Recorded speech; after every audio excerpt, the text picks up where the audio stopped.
Nunca olvidaré la impresión primera que en mí hizo la vista de Mina, de aquel Mina de quien tanto había oído hablar y cuyas proezas, referidas por mis padres con gran entusiasmo, se habían grabado en mi memoria al lado de las que había leído de los héroes en mis libros favoritos.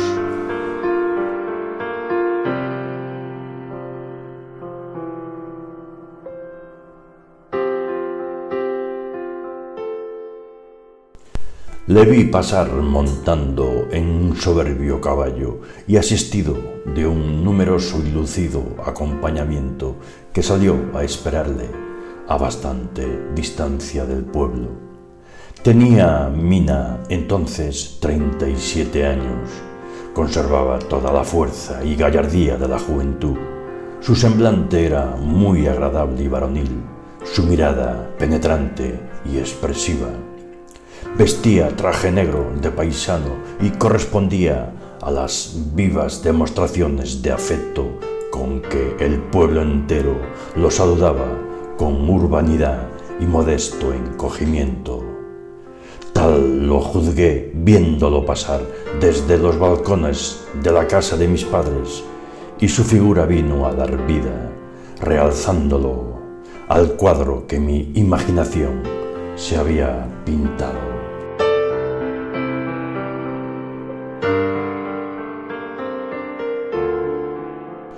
Juana de Vega, la condesa de Espoz y Mina, describía así en sus memorias íntimas aquellos momentos en los que por primera vez veía al que iba a ser muy pronto su marido, el famoso guerrillero Espoz y Mina. Cuando el 21 de febrero de 1821 el general navarro Francisco Espoz y Mina hacía su entrada en A Coruña, a su paso por la calle Real, seguramente no imaginaba que entre las numerosas miradas que le dirigían se contaba la de quien al poco tiempo se convertiría en su esposa.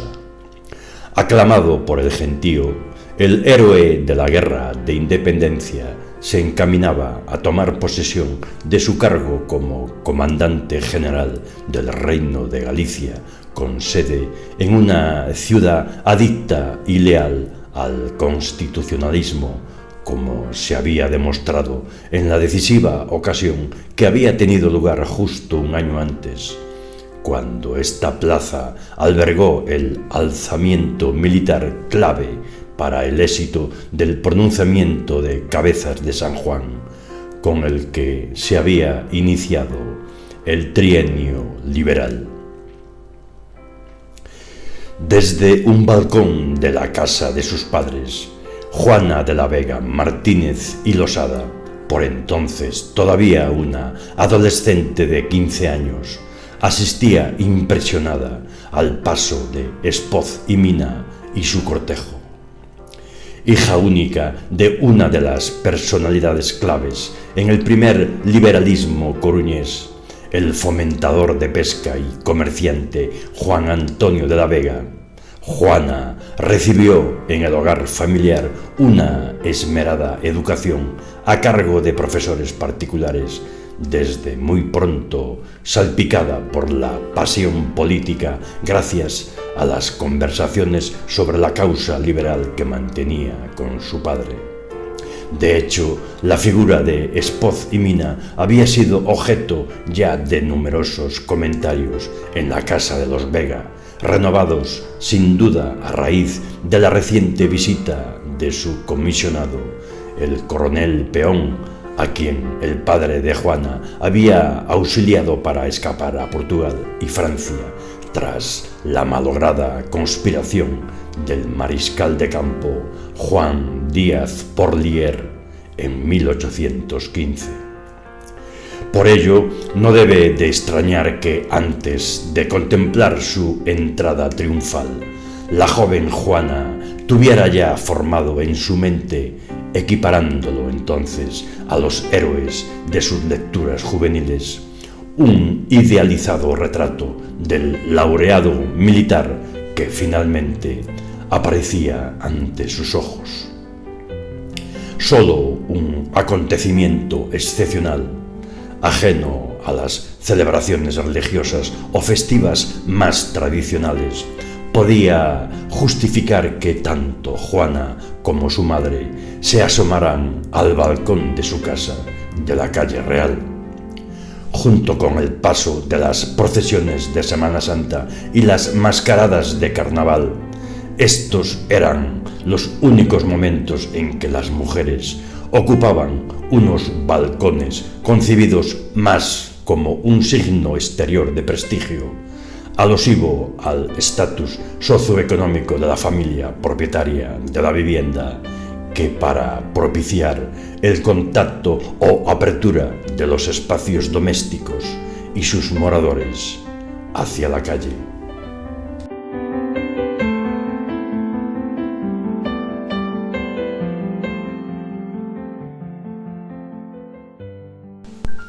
Como en otros inmuebles de la calle Real, en la vivienda de los Vega todavía se mantenía de la casona barroca original un balcón corrido con repisa de cantería y balaustres de hierro al que se abrían las dos ventanas que comunicaban con el salón principal situado detrás.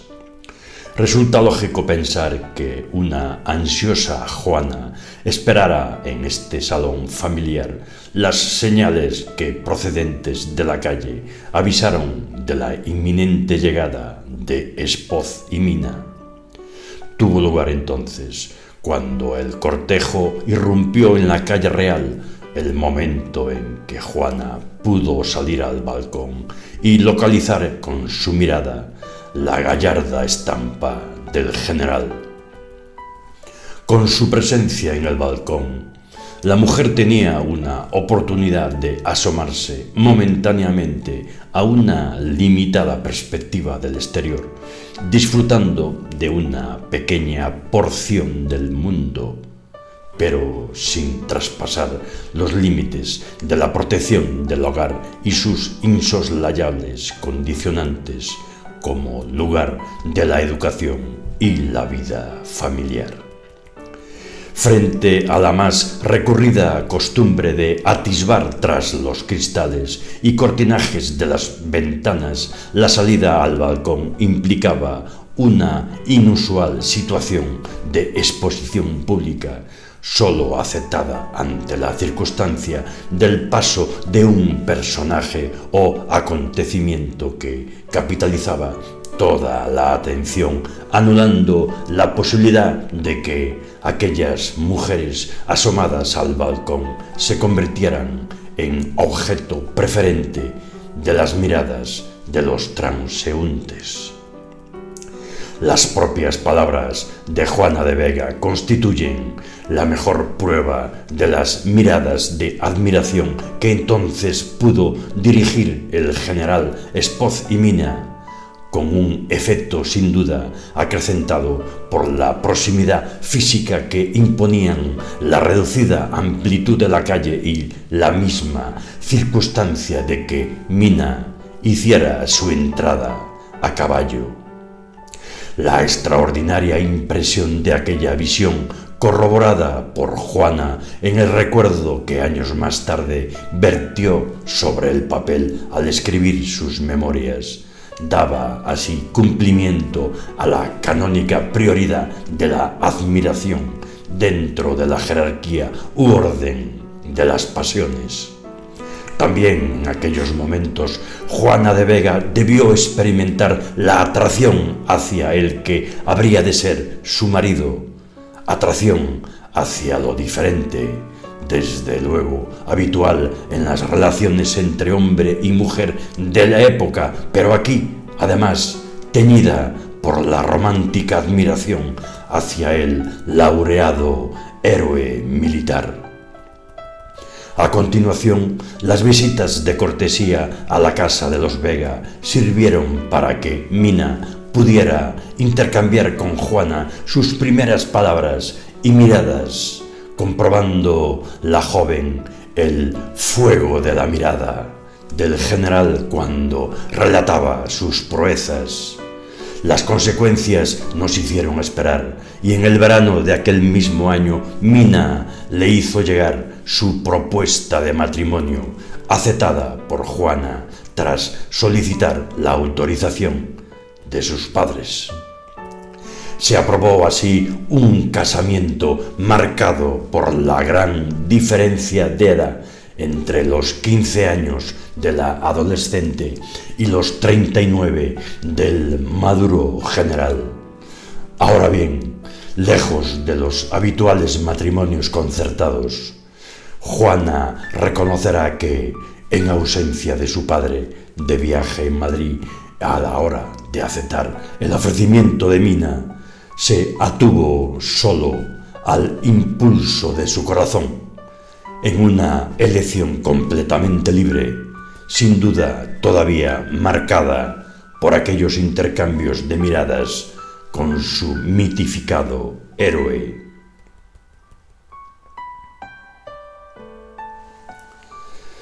Han transcurrido 16 años.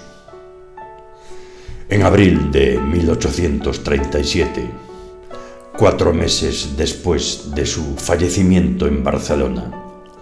los restos mortales de Espoz y Mina fueron desembarcados en el puerto de A Coruña,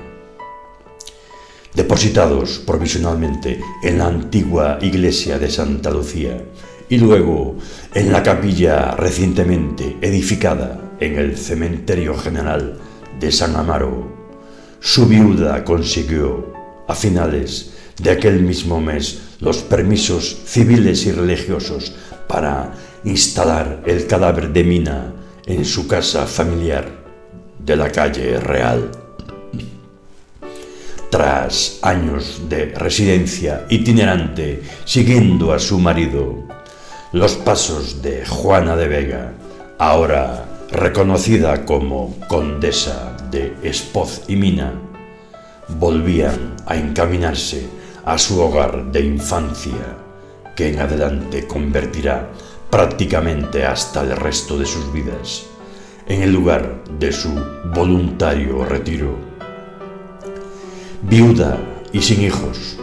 un doble propósito relacionado con los dos hombres cruciales en su vida se escondía tras esta decisión: cuidar a su padre, ya viudo y afectado por una parálisis,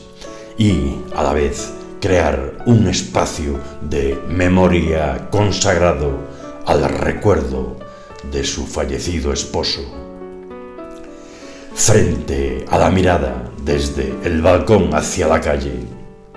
Juana focalizó ahora su interés en el interior de la vivienda, dando un radical vuelco al aspecto de la vida familiar y la recepción social. Así, aquel salón donde se habían producido las primeras visitas de Mina en los meses que precedieron a su petición de mano, y donde también el 25 de diciembre de 1822 se había celebrado el matrimonio por poderes con Juana, iba a transformarse en un singular lugar de memoria y posesión visual. Desde su retorno a la ciudad, la propia Juana dirigió las reformas interiores y redecoración que finalizaron el 22 de junio de 1837, cuando quedó listo un oratorio que en realidad se convertiría en un santuario político consagrado a la figura y recuerdos de Mina. De hecho, más que la instalación de este oratorio particular, con su altar y ornamentos litúrgicos, lo más singular fueron los permisos civiles y eclesiásticos gestionados por mediación de la propia reina gobernadora María Cristina para alojar allí los restos embalsamados del general, sirviendo de pedestal a la caja cerrada con llave que contenía el ataúd, la propia cama en la que había fallecido. En la alcoba, comunicada con el salón y situada pared con el oratorio, Juana dispuso su dormitorio, sustituyendo la presencia conyugal de Mina por la posesión física de sus restos al guardar en una urna de ébano y plata un vaso de cristal con el corazón de su esposo, acompañado de otro con parte de sus órganos. Pese a la instalación del oratorio y la presencia del cuerpo embalsamado de Mina, Juana mantuvo la utilización del salón como lugar para las recepciones y relaciones sociales, acogiendo las tertulias y visitas de cortesía, pero sobre todo las iniciativas de beneficencia y alguna que otra conspiración política, de las que también alentó. Sin duda, todos los visitantes quedaban impresionados por la significación de aquel lugar, caracterizado por la meticulosa puesta en escena dirigida a subrayar el recuerdo de Mina.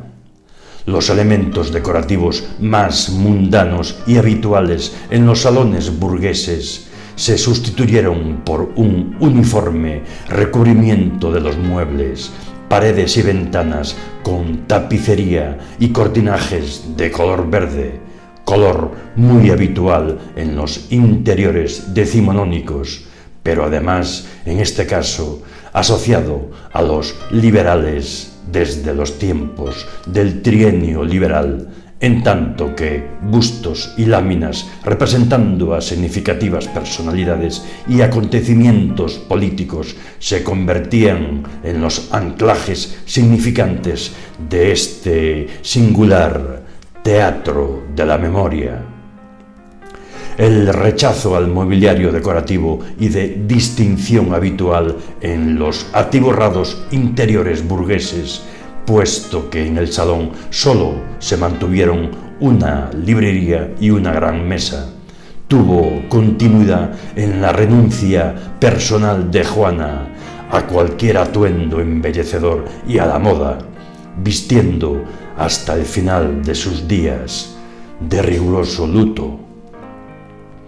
Con el simbolismo del color como primera clave y la propia estampa de Juana, convertida en guardiana y custodia del recuerdo de Mina, cuyo retrato en miniatura portaba en un medallón colgado al cuello, los visitantes no podían dejar de percibir el carácter del templo santuario de aquel denso y claustrofóbico lugar,